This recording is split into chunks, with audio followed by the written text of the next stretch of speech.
Временно исполняющий обязанности главы Коми Владимир Уйба будет лично информировать жителей республики о ситуации с коронавирусом. Накануне он записал первое видеообращение к жителям региона, в котором подробно рассказал о мерах, которые принимаются в Коми для борьбы с COVID-19. Какие основные задачи сейчас? Конечно, это максимально расширить возможность тестирования.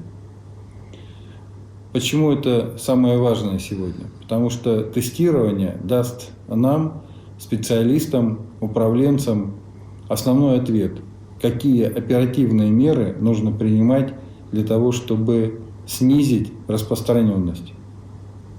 Для этого нами предпринято и мной лично очень серьезные, выходящие, может быть, даже за рамки возможностей нашей обычной работы мероприятия по снабжению и по быстрейшей доставке в республику тестов и аппаратуры, оборудования, которое позволяет идентифицировать здорового человека от заболевшего.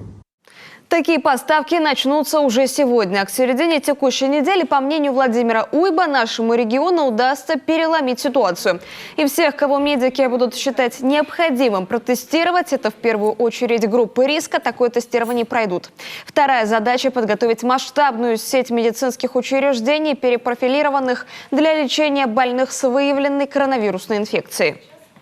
Такие учреждения намечены, по ним ведутся работы.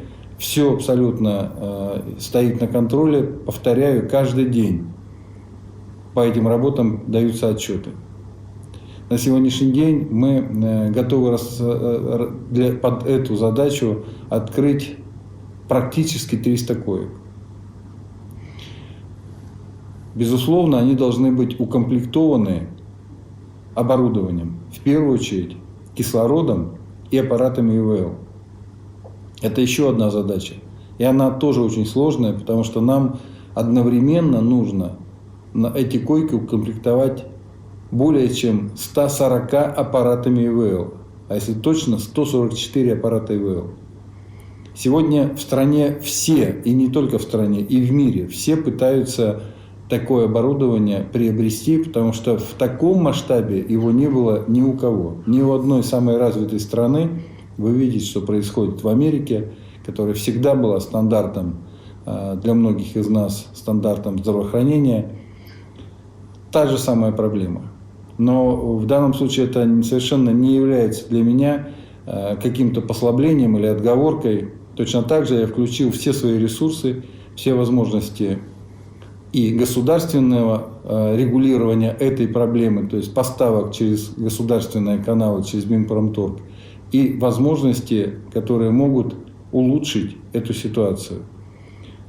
Есть понимание и есть полная уверенность, что до конца апреля месяца мы эту проблему решим. Дополнительно проработаны вопросы поставки всего вспомогательного оборудования. Это в том числе и замена 2 компьютерных томографов в Республике Коми. Как отметил Владимир Уйба, ситуация проработана и находится под контролем. В ближайшие 2 недели оборудование будет привезено в республику.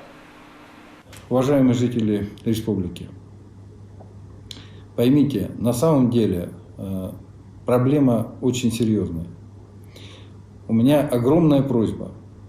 Я буду ежедневно выходить в эфир и ежедневно информировать вас объективной информацией, которой абсолютно точно доверяйте.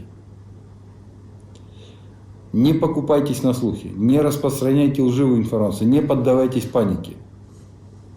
При этом отдавайте отчет, что это очень опасная инфекция.